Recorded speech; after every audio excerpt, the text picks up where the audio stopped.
reach and disciples and disciple people. So in early 2006, church called me to be the interim pastor. Then in 2007, retroactive as a senior pastor. It was an assumed leadership, and the church was in the process of giving. Don't get me wrong, those things that I mentioned, fellowship, we have one of the best, maybe I would say, best choir, building facilities. These are good things and benefited the church greatly. However, I sense something was lacking and something is missing. And it took us a long time to search, inquire the Lord, to figure out what is missing. And what is missing is intentional, and repeat after me, intentional engagement in evangelism and missions. Allow me to share principles as I share our testimony as a local church and how we are able to embrace church planting and have come to expand our 40 plus network churches in the span of 9 years. There are some of the important things to consider in church planting. Let's plant churches. The 4 C's framework in your handouts. Number 1, I think the most important tool is to understand the first one. Number 1 is the call. Call. The church should understand the call and its urgency. When we say urgency, it means pagkadinalian, priority. Just like for those people that are having the courier business, when you say first priority, it means highly priority. Kinahanglan yun kayo mo. In Luke chapter 14, verse 21 and verse 23, it says, let's read this together in your handouts at the same time in the screen. Let's read together. 1, 2, go. The servant came back and reported this to his master. Then the owner of the house became angry and ordered his servant, go out quickly into the streets and alleys of the town and bring in the poor, the crippled, the blind, and the lame. Then the master told his servant, go out to the roads and country lanes and compel them to come in so that my house will be full. In here, there are 2 important phrases that make us understand the call and its urgency. Number 1, it says, go out quickly. Can you repeat after me? Go out quickly. Go out quickly. In Greek, it means chaos. In time, speedily. In manner, hasty, quickly, shortly, soon, and suddenly. It means when it comes to the manner of inviting, we have to act quickly. Tell the person beside you, we have to act quickly. Number 2 here is the phrase and compel. Can you repeat after me? Compel. One more time, compel. In Greek, it's the word anankazo, means to necessitate, constrain, require, and demand, and impose. You see from this passage, the servant's urgency is rooted in the submission and obedience to the master's desire that his house will be full. And the servant is expected to act immediately. Can you repeat after me? Immediately. According to the master's instruction. It says, go out quickly, bring in, go out to the roads and to the lanes, and compel. Can you repeat after me? Compel.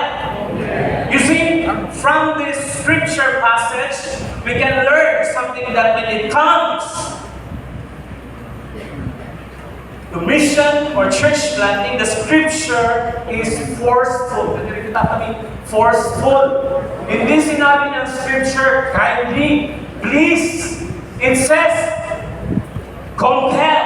It is forceful in telling us that God wants us to be aggressive and intentional. Can you repeat after me? Intentional. And determined in doing it. So the call, it is not a suggestion. It is a command to obey. One more time. It is not a suggestion. It is a command to obey. In our theme here, we have mission in action. It means that instead of too much discussion, too much deliberation, too much consultation, and too much consideration.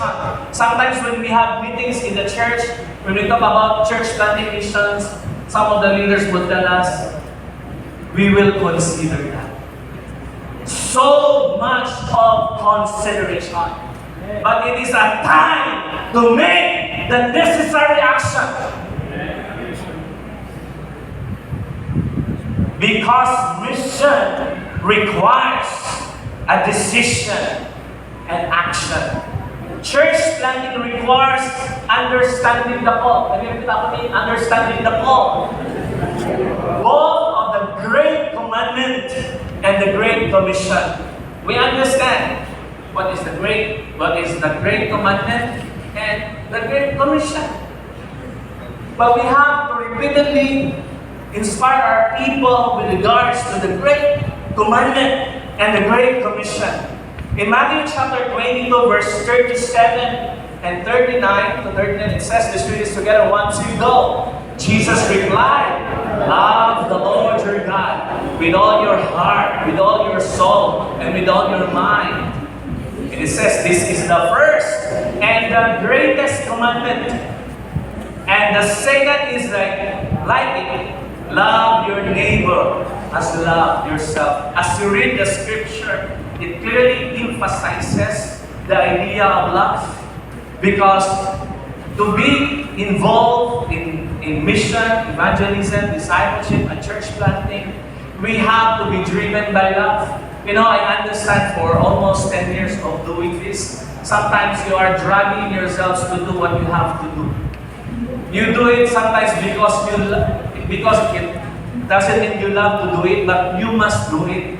But for us to be determined in this area, magapadayon na sa kinikabulahanon, we have to be driven and motivated first by our love to God. Apostle Paul says in Romans chapter 12, verse 1, it says, I urge you, brothers, in view, can you repeat after me? In view. One more time, in view. In other translation, it says, in connection to, in relation to the mercy, which can you repeat after me? Mercy. Sometimes the word mercy is interchangeably used by the word loving kindness. Because of God's loving kindness, because we personally experience the love of God, the love of God will compel us to reach out others. What drives us to continually doing this work? It's because first and foremost, we love God. It's not just because of obeying His command. You know, sometimes you obey someone or somebody because you are forced to do so. Especially when you are an employee, right? If you will not obey your boss, your work will be at stake. Your source of income will be at stake. But think with me for a church. Most people are voluntary. And we operate in the context of voluntarism. And people should be inspired. And they have to love God so that we will continually involve in mission, evangelism, and church planting. It's not just about the Great Commandment, but at the same time it says the Great Commission. And you repeat after me, the Great Commission.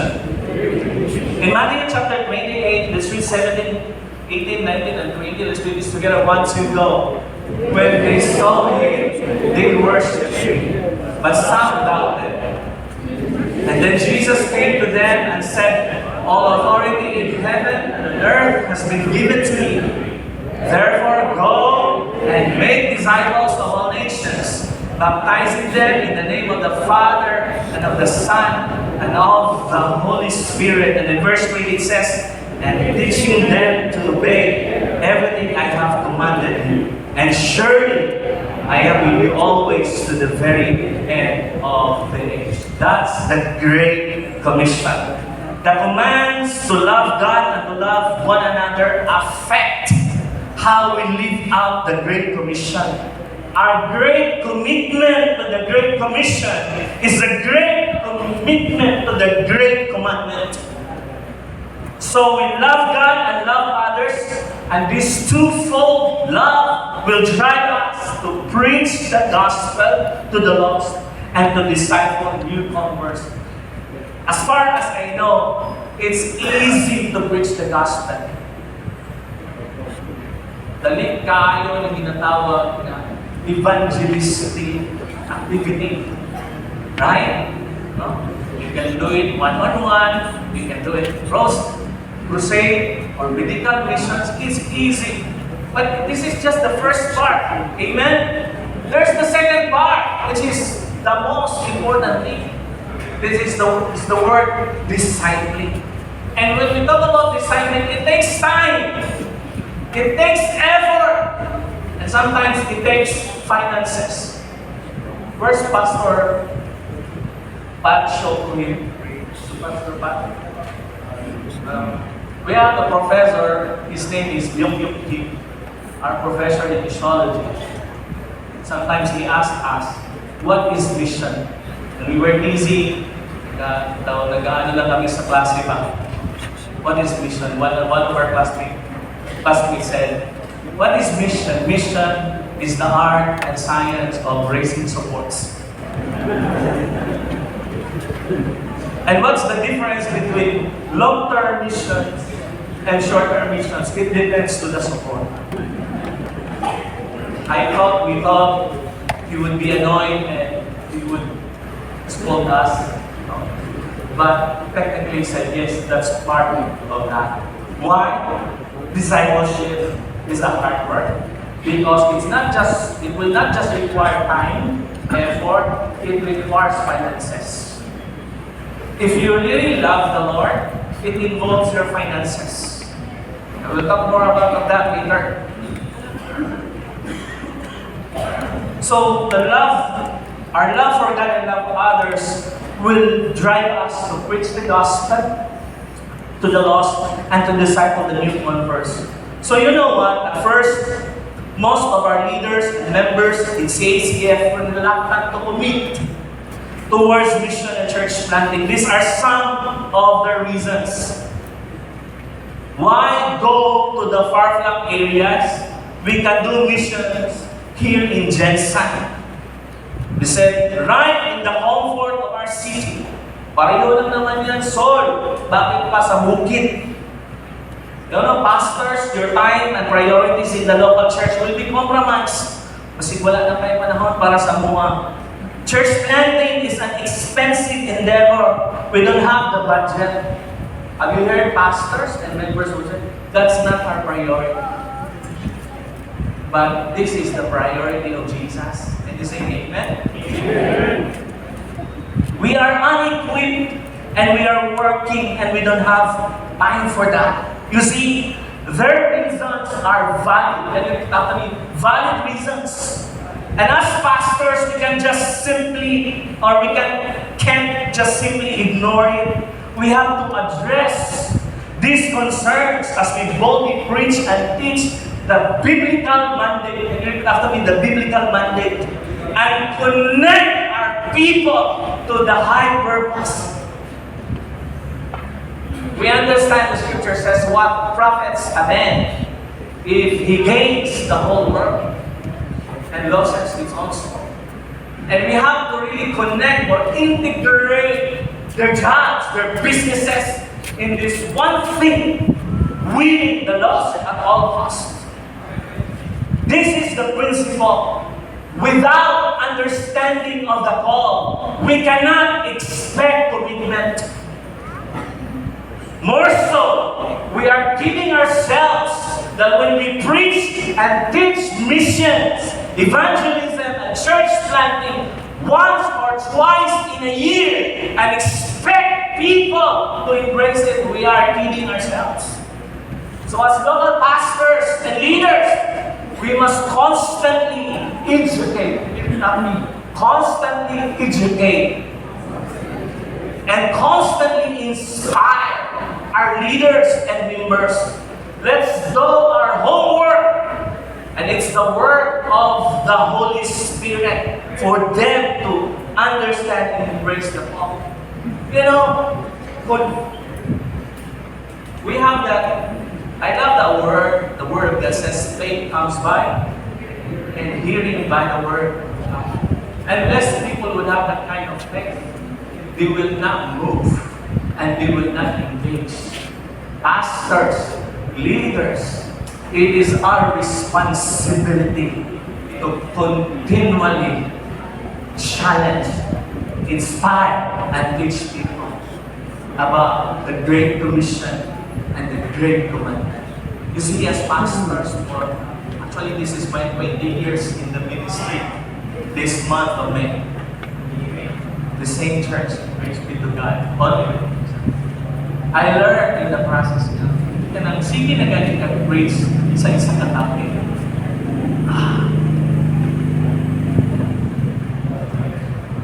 And how many times we preach evangelism, mission, and how many times we taught and we use Matthew chapter 28. But this is our job. This is our responsibility. Can you tell the pastors beside you, and you the pastors telling the members, we have to do our homework. We have to constantly, continually teach, preach, and equip our members when it comes to mission, evangelism, and discipleship. The church must be reminded over and over again of the call, both of the Great Commandment and the Great Commission, for them to fully understand and embrace it as a culture. And you have to mean culture. Culture in the sense that as a pastor, our passion for church planting becomes a corporate mission. It's not just a one-man role or one-man doing it. It should be the church as a whole. The corporate church. Mission becomes a lifestyle of every member of the local church. So aside from preaching, teaching, motivating, and encouraging our leaders and members about the Great Commandment and the Great Commission, it is also very important that we conduct. One more time, conduct.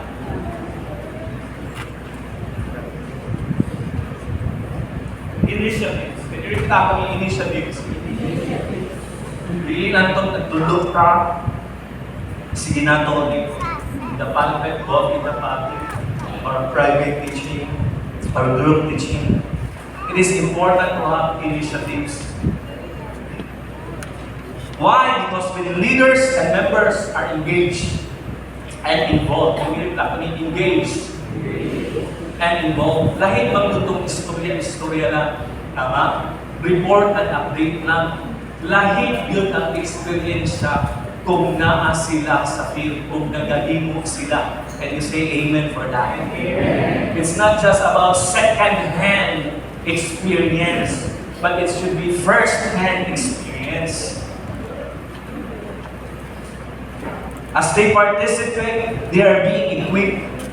Then their experiences translate into testimonies, which are great avenue to inspire others. This is what I learned. In our preaching, in our teaching, others will be inspired. Can you say amen? Every time we preach the Word of God will find its place. It will not be void. But it's also a different thing when others will give their testimonies. There will be acceleration and multiplication of commitments and desires to get people to say amen. Kung pastor lang every now and then, but when members are involved and they are the one giving their testimonies, there will be acceleration. And after me, acceleration and multiplication of commitment.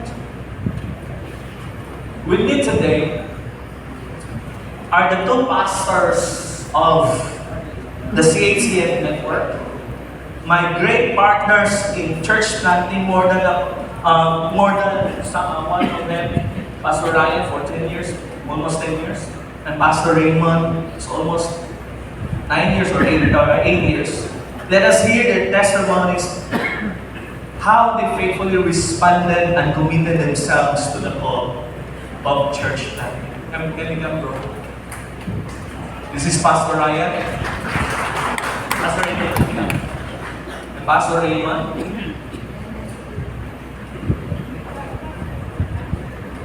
Ten years of partnership.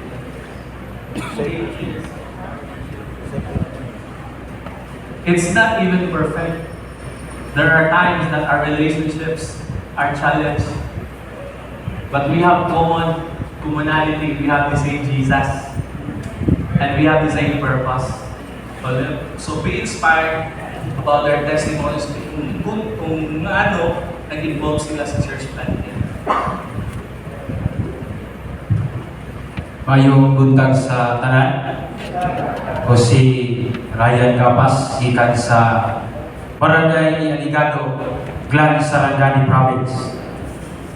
So nganong na-involve ko ani pagpamuhat sa bulaton sa Ginoo sa misyon nga untang sa ako alam una ko akong bimukuha ani. Pero nganong na inganyo ko unang-una tungod sa amo ang katribo. Kaya ang akong tribo sa ko ka manubok. Sa amo ang pamilya, no, sa amo ang lugar, tagsa na kayo ang nakaila sa Ginoo.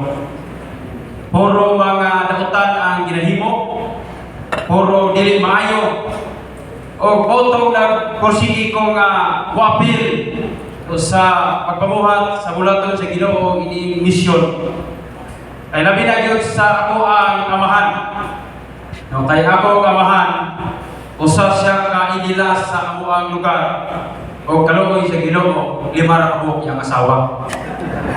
Salamat ko kay gipako ko sa Ginoo, kay wa ko baguha, pulong siguro ako.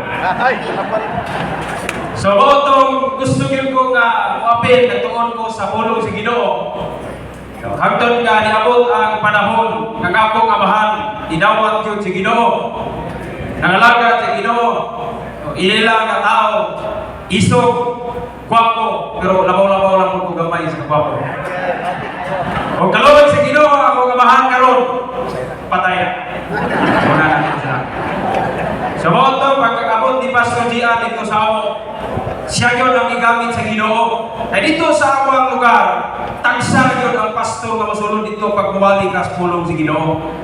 Kay makauling ka sa nili, wali ka dito kanang murakag mga saba, o silod ka, Pastor Patyon ka, hindi ka kaulit.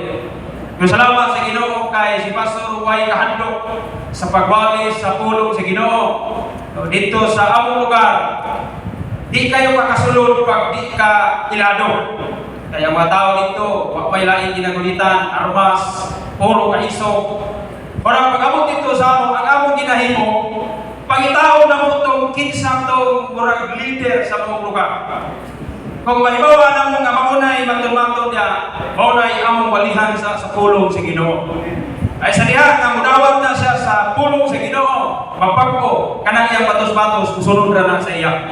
Grasya sa Ginoo, sa CCF dito sa amo, daghang mga commander kakaroon na himong pastor diha sa Ginoo. Salamat, pagkakaroon na aming 14 kasimbahan. So, gigamit ang CCF Jinsan si Pastor Risti, 14 ukapay tulo nga umaabot na mahimo na po church building. Salamat sa Ginoo sa suporta sa pag-apo sa tanan. O karon namin dinhi nagpasalamat kini tanan dili di amo kung dili tungod ni sa Ginoo nganong nahimo na po sa misyon. Daghang salamat, umayong tulad sa Ginoo. May buntag sa tagusan. Salamat sa opportunity na makapinto dinhi o unsaning misyon. Kini nga misyon para sa kuha. And ato ang kinabuhi ulang una yun na ayun tayo bastante nga relasyon ka sa Ginoo.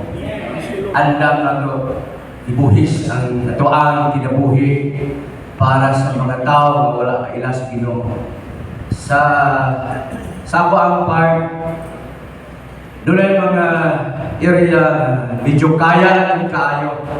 Pero na yung mga area, last year na namin area sa project, area sa mga bandido, ingon nila, Pastor, kung kamot ang itudlo, dili kayo na layo. Pero pag simod ang itudlo, layo na kaayo. Simon ang itulo na apay mga tao ya pastor. Manang lugar sa mga NPA. Sa kuan kaugalingon kung ihatod man minimo dito Ginoo. Kung imong pagbuot adto naman ang lugar na. Pero one time na naay pastor nga kauban ako sa Southern Baptist na siya'y pagumangkon nga NPA gikan sa bata pa tigdalang kaldero kalon sa mga NPA siya ang tiglumang ang niabot sa punto nga doon na siya patong sa ulo 120 120,000 ang patong sa iyang ulo.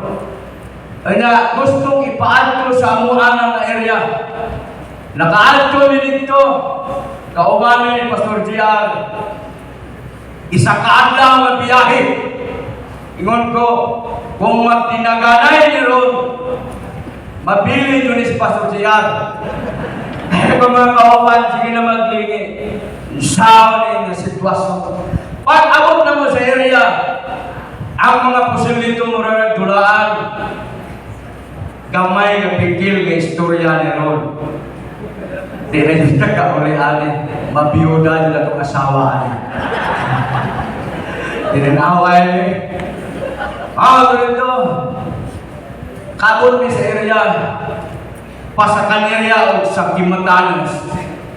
Duha ka gidimon pusis ang itagpo dito sa mga sika kay mata.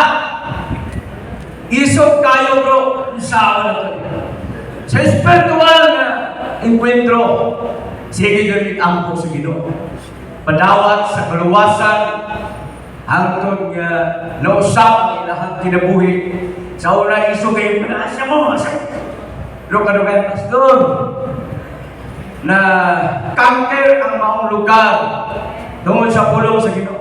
Usahay natin yung tagkahadlok. Isa pa hindi mahadlok din hindi mahadlok mamatay. Pero ang pulong sa Ginoo, pag atong isulti, ang pulong sa Diyos, mura siya pinhi na matanong sa kasing-kasing sa tao. Manong pagtatanong sa pulong sa Ginoo, yatong lugar, ang pastor sa pasakan ay isa din surrenderes na po din. Sobra sila 50 kayo dito. Tukod ng simbahan na maplanting simbahan. Natin simbahan ito.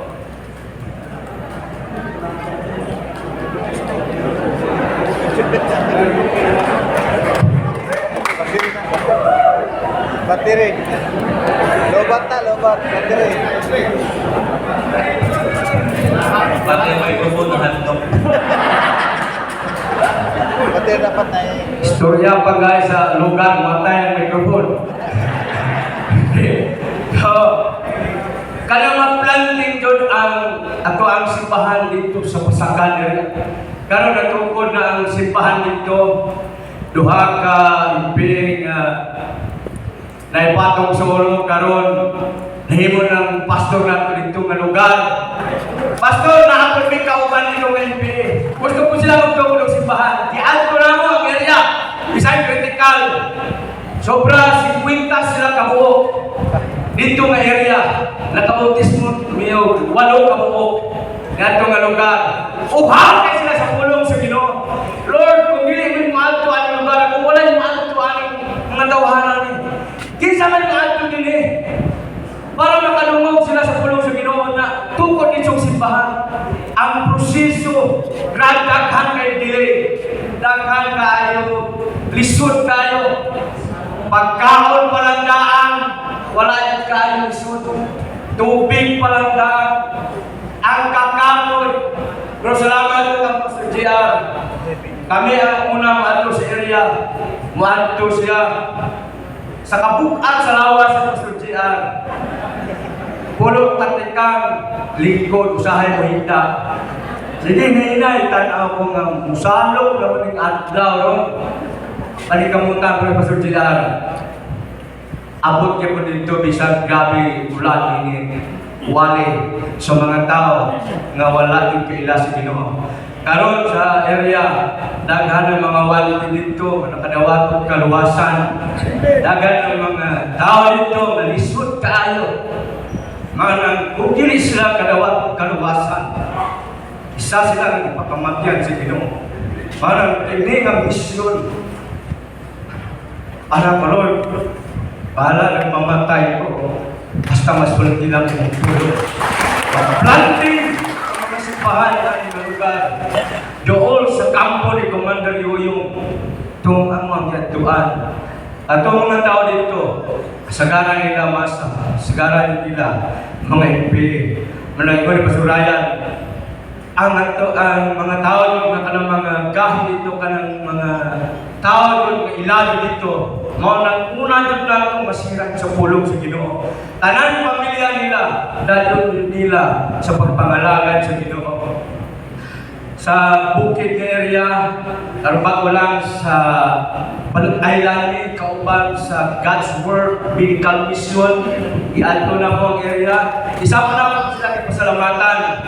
Nadaghan mga maruri, mga sangil, mga blaan, manubo ang nakadawat sa kaluwasan, nakabenepisyo sa tambal ng walay bayad. Ngipo daghan kayo ang benepisyo dito nga lugar.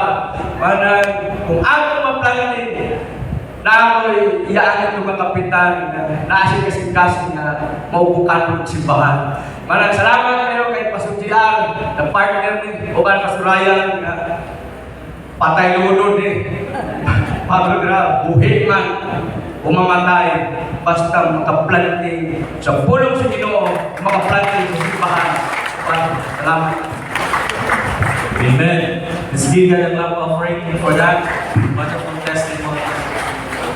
People would really commit if they understand the call of God. When Jesus saw the crowd, He felt compassion.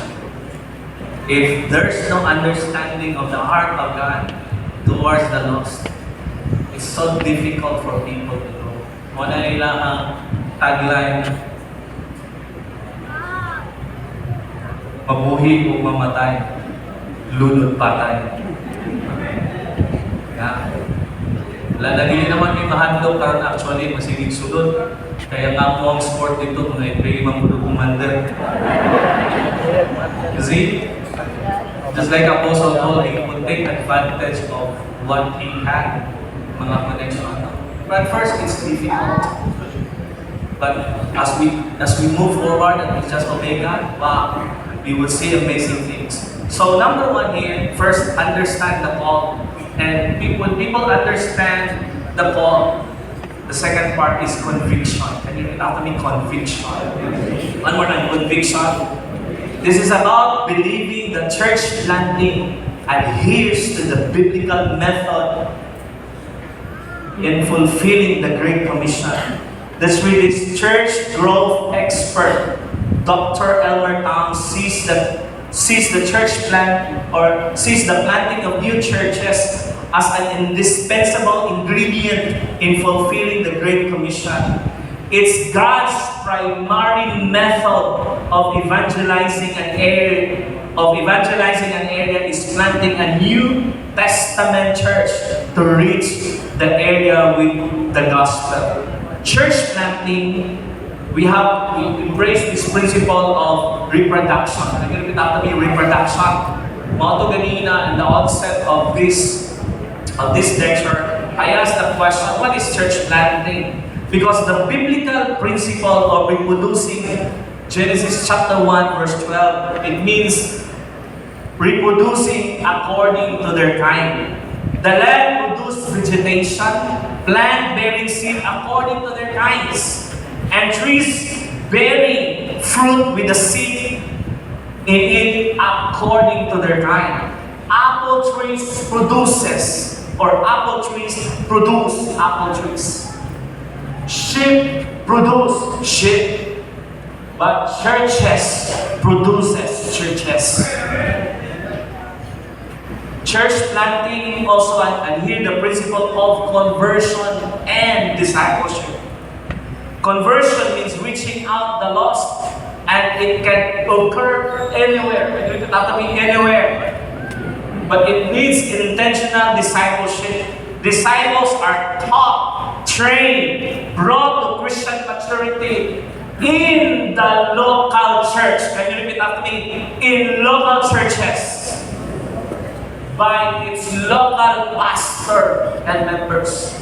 Let's read Acts chapter 19, verse 9 to 10. Let's read this. But some of them became obstinate.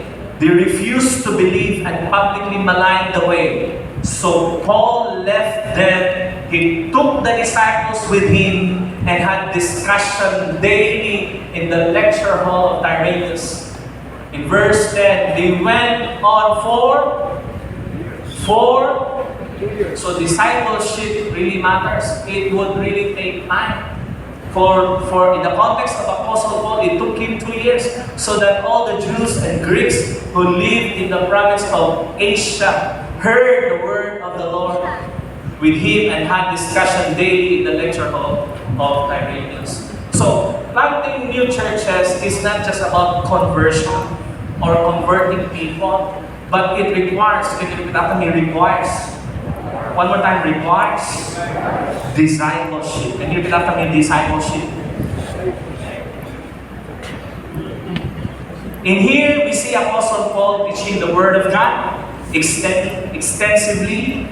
What Paul did here was equivalent to conducting a 2-year Bible school in the local church called Ephesus. Think about this. When Jesus told his disciples, Acts chapter 1 verse 8, but you will receive power when the Holy Spirit comes on you, and you will be my witnesses in Jerusalem and all Judea and Samaria and to the ends of the earth. Then the rest of the book of Acts shows that when they went forth to the nations and preached the gospel in the power of the Holy Spirit, churches were born in Ephesus, Galatia, Corinth, Thessalonica, Colossae, and Philippi. Church planting or planting new churches is the most effective evangelistic methodology known under heaven. It is much about discipleship as it is evangelism by Peter Wagner. So church planting, we have to have this kind of conviction that church planting is fulfilling the Great Commission. Can you say amen? As a local church in Jensen and our network churches, we are fully convinced that church planting is our direction. Since we were in the full throttle of fulfilling the call of church planting, we included this in our strategic goals. O dili lang gusto lang maara o tsamba-tsambara. This is one of our widely important goals. It was clear to us in terms of how many churches we will plan for a year, the trainings and the seminars and all the budgetary requirements. Church planting is part of our conversation. Not just preaching in the pulpit, but in our gathering, in our small groups. Some people would call it cell groups. Every time I have the platform, I preach, I updated, and I ask the people on how we will be able to get involved. Our church is updated sa mga progress, needs, and challenges of church planting. If may problema, we pray for it. If there's a victory, we rejoice. If there are needs, we give. We go for visits and trainings. Church planting is integrated into our daily lives and even in our oikos. Can you repeat me? Oikos. You see, let me do this, qualify this. Church planting is a feasible and doable ministry endeavor. Can you say amen? Since I don't have much time, let me proceed. So supposedly we have a group dynamics. Number 3 here is commitment. Can you repeat after me? Commitment. Why commitment is necessary? Because in church planting, there's no quick fix.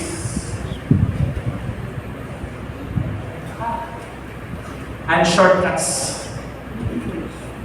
Just like planting rice, planting corn. So church planting requires time. And in that after it requires time. It needs to be taken good care of. Kinahanglan yun, imuhang naagid kayo effort. And you have to make effort. One more time, effort. Sacrifice. Kinahanglan yun.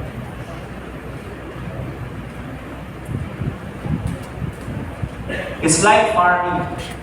Preparing the ground, sowing the seed, cultivating the soil, weeding, fertilizing, watering, and doing everything to gradually nurture growth and development for more or full maturity. Church planting are like Christ planters, or church planters are like Christ planters. We bend our knees over as we work, and we are also on our bended knees as we pray. Our initial work for church planting was really walk the land. We went there for purpose of just setting our feet in the land. We prayed. Can you repeat after me? We prayed. You see, in our context, we prayed for 3 years and we waited. 2014, we prayed. 13, we prayed. Then we visited Just area of St. Santos 2014. But we prayed. And in Catholic, we prayed. For more than 3 years, we prayed. Wala pa visible church. 2006, Nanami House Church, First House Church. In 2017, Nanami Church. Gikuha pa gid ang mga simbahan. I will give you more of update about it. It is really hard work.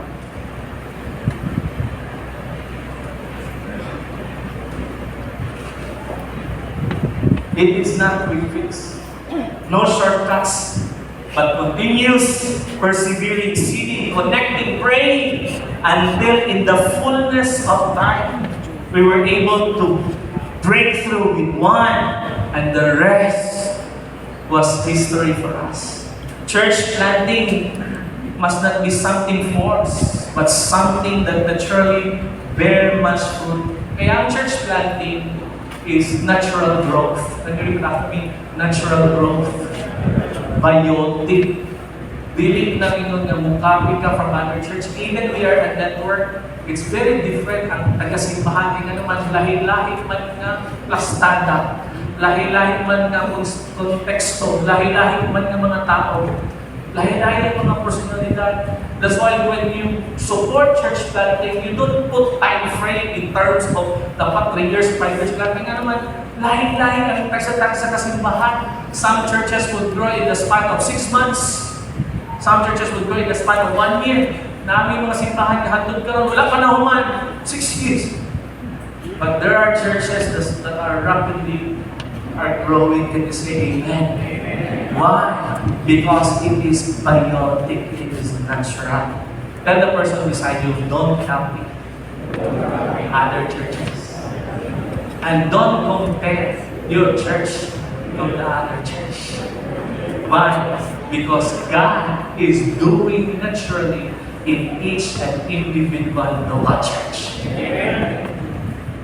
The principle is just, you sow, you water, and the scripture says, it is God. It is God who gives the increase. No quick fix. No shortcuts.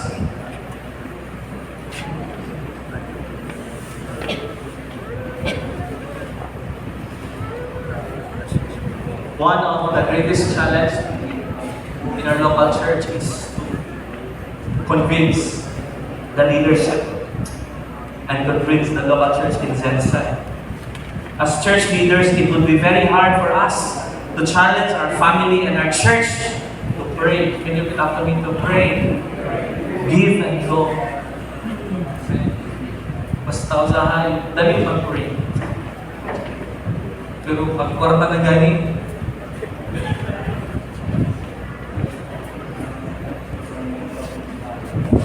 this is what I learned.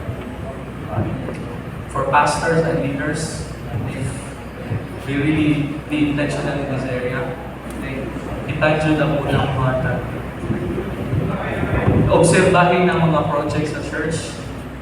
Di ba usay, we have to 10 half, 100,000, 50,000, 70,000. Pag dili ka muna, wala yung muwata. Sa church planting, ikaw ang mag-visit, ikaw pa yung muwata. Ikaw pa yung bunot. Palihog ingon sa iyong katapat, bunot yung pastor.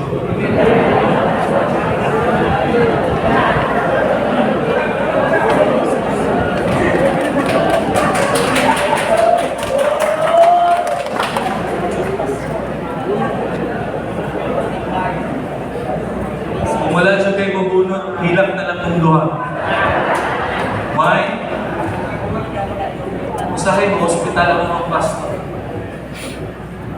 Dahil family problem. So, tama ko yun. Usahin. May nalang din kayo na kung asawa makasabot. Kung bili siya makasabot, akalistad.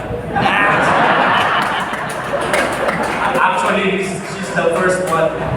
She's really a giver.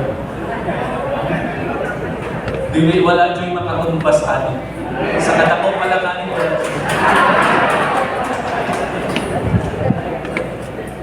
Amen? Let me welcome Kuya Tony. Ikaw po si Kini-isa yun na mo ng pioneer sa among simbahan. His expertise is in finances. Grabe, all out. Among mga sakyanan nila, ilapang kasulina. Let's hear him anong nag-embrace sila na conviction sa church. Thank you, Pastor. May buntag sa tanan.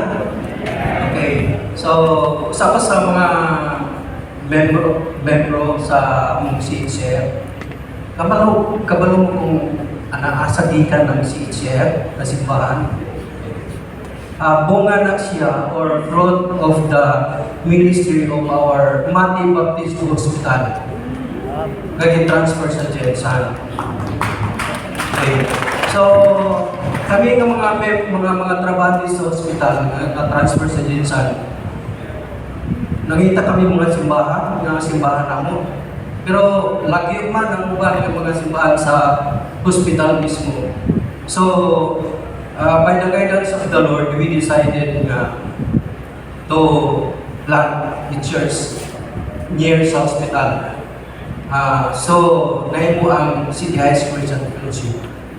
So, nagpalit kami 1,000 square meters na loting, and then nag-build kami yung church building. Because of that conviction, during the time of pastor na, although from the beginning, ang desire namo is mission, but lagi na gusto ay medyo kulang siguro sa course sa pastor. So, during the time of pastor, sa mga about 2014, we have our strategic planning sa church council. So, one of our YPB goals is mission and church planting. So, gamay lang pa nga mong project in 10 years, mga 20 churches na siguro to. Pero by God's grace and guidance, we planted about 40 churches in just yun sa na po to. Doon na by support from outside. Ay murag may mga nagingon nga siguro may supporter ka mo nga gikan sa gawas with string attached pa siguro. No, wala. It is the endeavor of our church members.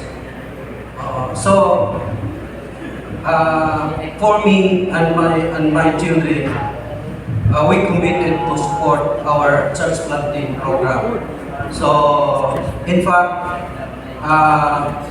may mga project kami about constructing church building. nag-ano kami yung pledges. We made tarpaulin na pledges dito, magsulat ng pangalan, palaya ng pledge for the project. And of course, nag-respond ang mga membro. Even ang mga gagmay, mga anak. In fact, may ako, about 5 years old, siya. Sabi, oh, what is that? Yun niya, kahit English naman mga bata ron, di ba? Oh, what is that? Yeah, you want to, i-explain ko sa in charge sa one. Na I will put my name, I will pledge. Nakutan ko sa one na Jesus. Pero, ang Bible na lang, ang daddy. Pero at least, natulungan sila kung paano mag-mission, di ba? Mag-support sa mission. So, at one time in our council meeting, we do out na kami finances pa sa pagpatindog ng church building. Ingon sa upan ng mga people ng Muslim council na hintang na lang na ito. Tusat, no?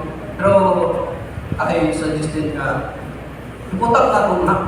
We will, wala na tayo negative atong mission fund. Kung saan lang na ito sa general fund. Because God will provide. God will provide. So, tinunod ba? Kaya akong ginahin mo sa akong mission fund, every Sunday din na mission fund as basket kami na ang mga membro mag-support dito support. So, every Sunday din na. So, parang anytime na magkakaroon sa mission na kami dito. Okay. So, may time pa, Pastor.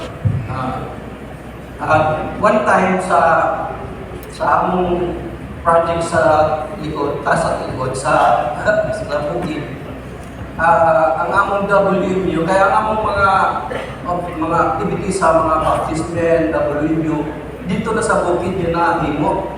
Among fellowship, among discipleship training, nakatanda kami dito sa mga membro sa simbahan sa taas. So, ingon ni Pastor, kahit bukid man kayo, kinanglan sa kinan sa mga ingon niya, Kuya Tony, we need your car. So, na-remind ko kagabi sa buwali ni Pastor David, I borrow your car. Jesus said sa kay Simon, I need your boat. So, of course, igamit ang sakinan. Ang nagsaka isa dito, taas kayo mo bukid lang bukod pa nasa dabi ninyo kung kinsin ang time. Si Pastor Bukay, asawa ni Pastor JR. Siya ang nag-drive dito sa bukid, no? Ang lab bukod pa, pero of course, ang sakinan, sa kagyapon kay 4x4 man. So, yesterday, sa among mga pastors today, we have to bring our pastors here, mga 20 kapin sila. Yun yung pastor na naman, pastor, we need cars. Oh, pilagin ang kinanglan na sakinan na duha siguro. O sige, nagtawag ko sa akong anak. Ingon niya, so okay lang tayo, sige, pag-amit lang. And then ingon pa niya, mata ko diri pakaon sa atong mga pastor, so panggasolina sa sakyanan. Alam nato sa atong mga pastor diri. So, that's it. Daghang salamat. I also need more money. Gcash is the key.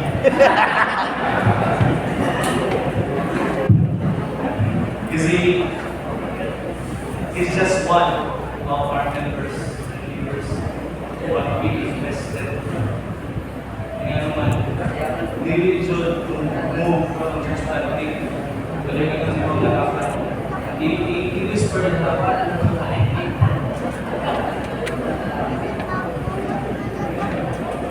we are leading ourselves that church planting will move without money. That's why we believe in the principle of seeding and investing. But this is very wonderful.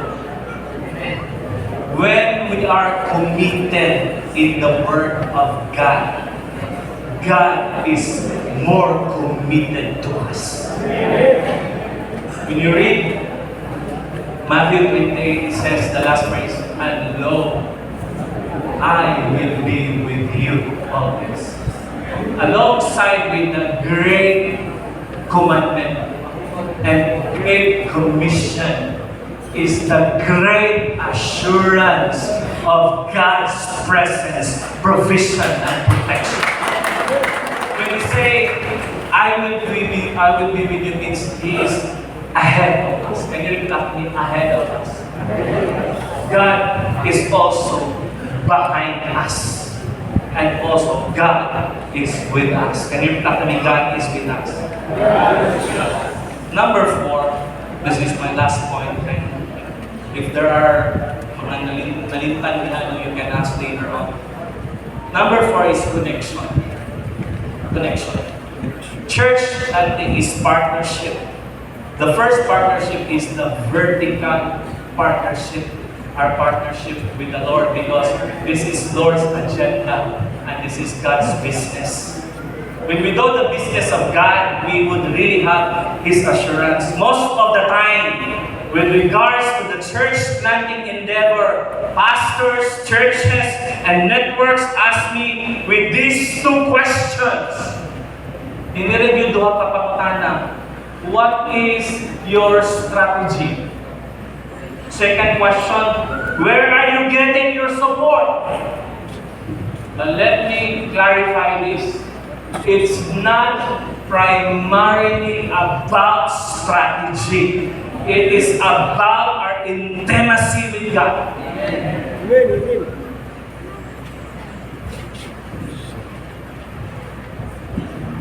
Strategy flows out of our insatiable love for God and for His words.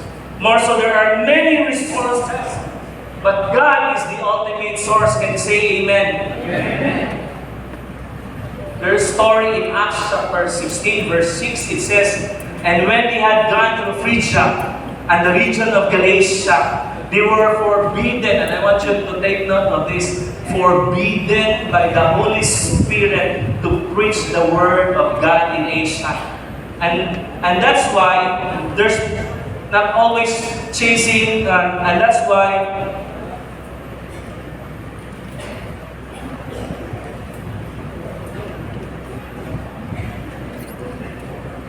my challenge is that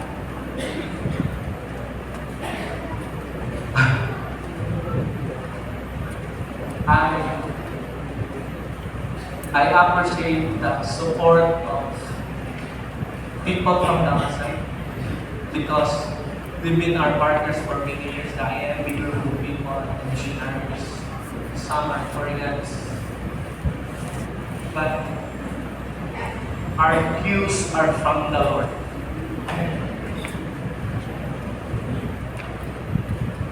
That's our cue. Asa ka maninta o strategy na sa Ginoo.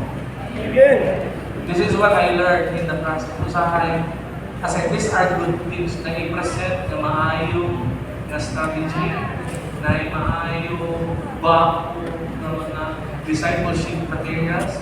Usahay, ang tendencies sa Magalubag Church, usahay gupon na ito ang atuang na umpisahan. Kaya ikupya na ito ang uban. But we have the same God.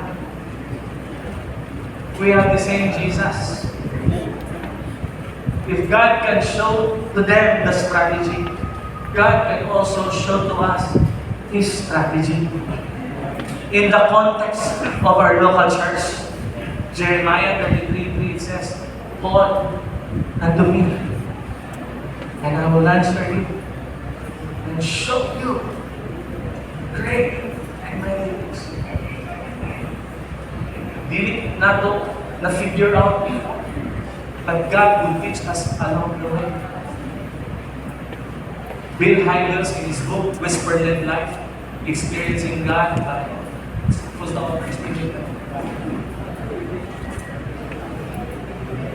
Henry Blackaby.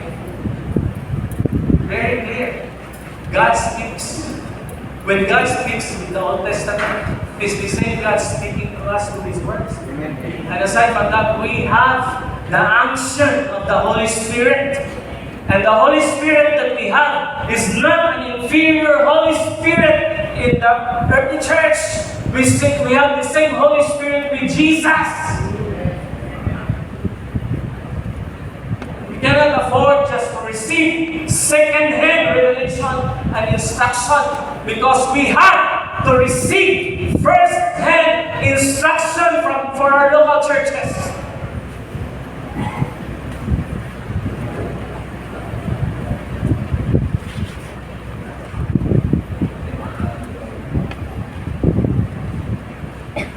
You see, just because something works for others doesn't mean it also works the right path for others. It's the right path for us. We don't want good idea, but we are aiming for God's idea that is uniquely tailored for us, because each of us have an own journey to pursue. That's why it says in Hebrews, we have different race marks. Can you tell me race mark?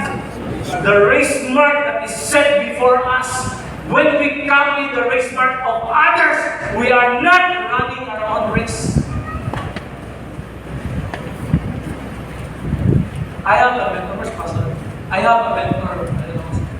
Maybe some of you don't like him, but I really love and love this person. He mentored me for almost 20 years. But there's one thing I learned from mentors. Mentors will bring us closer to God, not to them. Just like Moses bringing Joshua to God. You see, there are great examples in the story when it comes to instruction. Can you repeat after me? Instruction. One more time, instruction. We have different story, but almost the same purpose. Moses crossing the Red Sea, and Joshua crossing the Jordan River. Almost the same. Ang purpose to cross over. Kaya kita, cross over. You see? Moses was the mentor, Joshua was the disciple and becoming leader. But look at the story. Kung saan instruction sa Ginoo? God's instruction for Moses and Joshua were different. Let's read 1-2 go. Then the Lord said to Moses, "Why are you crying out to me? Tell the Israelites to move. Raise your staff and stretch out your hand over the sea to divide the water, so that the Israel can go through or pass through the sea on dry." In Joshua chapter 3 verse 7 to 8 it says, "Then the Lord said to Joshua," can you repeat after me? The Lord said to Joshua. One more time. The Lord said to Joshua. You can replace it with your name. The Lord said to Jeff, "Today I will begin to exalt you in the eyes of Israel, so they may know that I am with you as I am with Moses. Tell the priest to carry the ark of the covenant when you reach the edge of the Jordan water. Go and stand in the river." Different God-given instructions. That's why the vertical relationship is very important. The other person is saying, do not copy. Be inspired. And we rejoice with others' victory, but do not copy. Because God has a specific instruction to our local churches. Amen. Amen.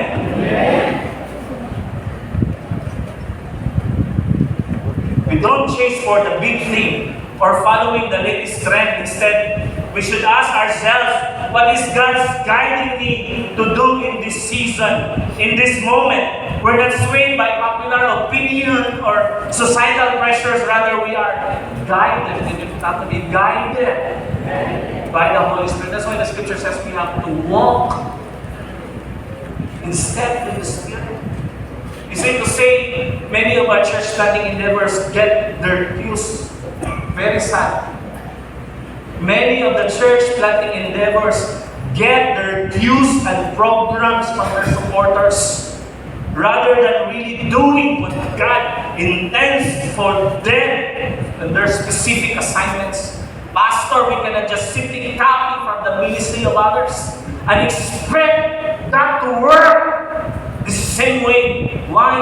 Because God works differently in different people, in different culture, in different circumstances and generation. You see, dependency when it comes to God's instruction. Can you repeat after me? God's instruction. When we started the church planting 9 years ago, we received a word from the Lord. Occupy. Can you repeat after me? Occupy. Okay, it's very clear for our leaders, for us. Very clear. Very clear. Vivid. Asaman. Hinterlands. Coastlands. And islands. Today, we have churches in the hinterlands. We have churches in the coastlands. And we have church and more church in the islands. Receive God's clear instruction. Kinsa nga mga tao, people group to reach Laan, Manubukalo, Marurindo, and some of Muslim people. The place and the pastors to work in. Then as we grow in hearing and obeying God's call for us, He gave us the promise for us, edge by edge, sitio by sitio, barangay by barangay, municipality by municipality. It's dependency on God's instruction. And number two, dependency on God's provision. The question, where are you getting your support?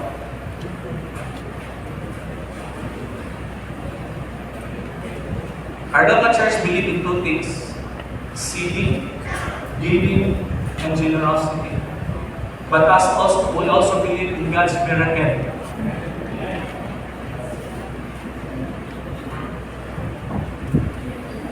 Ay mga panahon na mula kaon na wala kay kwarta. Just like Kuya Tony say, but this is wonderful. When we pray, God answers. Na ay panahon, O Lord, wala kaon na po. Wala pa kami nakuman, wala naanay mong lungkok sa balay. Kila mong kinahanglan, Pastor na siya. Kila That's God's miracle. Maybe some of you will tell, oh, okay, dun ka, ayaw me. Namisan ka na. To tell you honestly, I don't have a car. Wala ganit may motorcycle. Wala ko'y kabayo.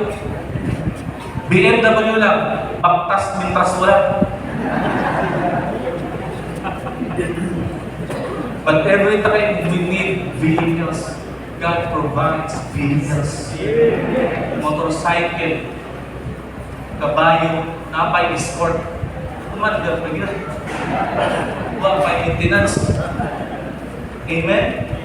Because God provides. Tell the person beside you, ayaw pagsinigurista. Wala ka. When God told you to go, then you go. Because just like Abraham, as he obeyed God, as he walked, going up to that mountain Moriah, gitakbo po sa Ginoo sa pikas bukid ang iyang panghinahanglan. Palihog ko sa mga tapat, tagbuon yun sa Ginoo ang atong mga panghinahanglan. You see, God's provision is not about the place. Why?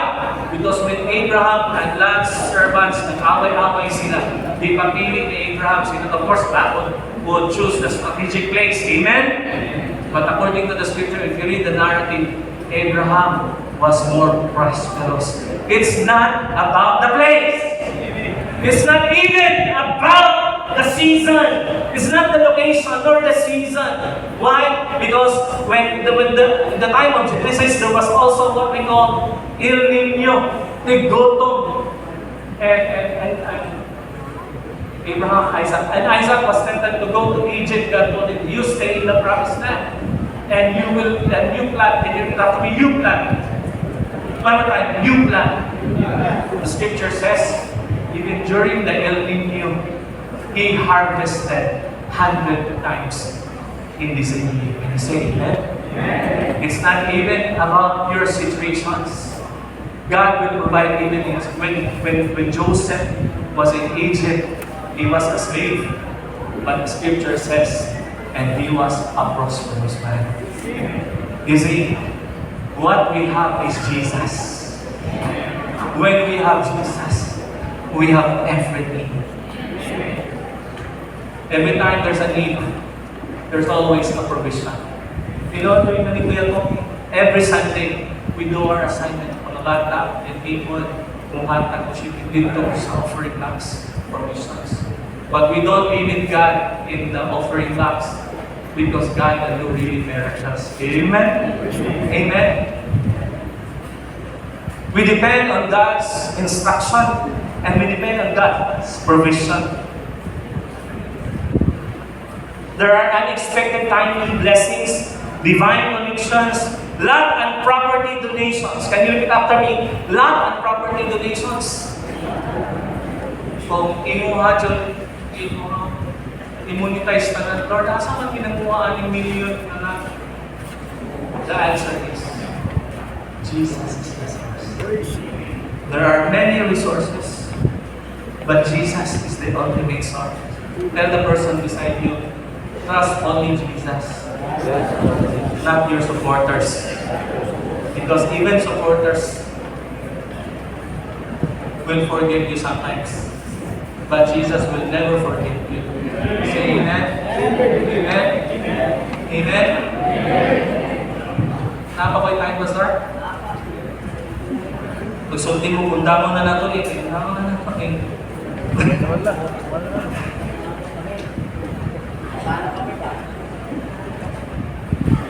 His mission, and you repeat after me, His mission, His provision, His will, or His will, His will. Anything done in God's way will never lack God's plan. But there's a warning about money. The love of money is the root of all evil. Ay naaman yung money, mo resource kung yun ang Ginoo. Pero yung ingon sa mga pinapalito, Lord, guard our hearts.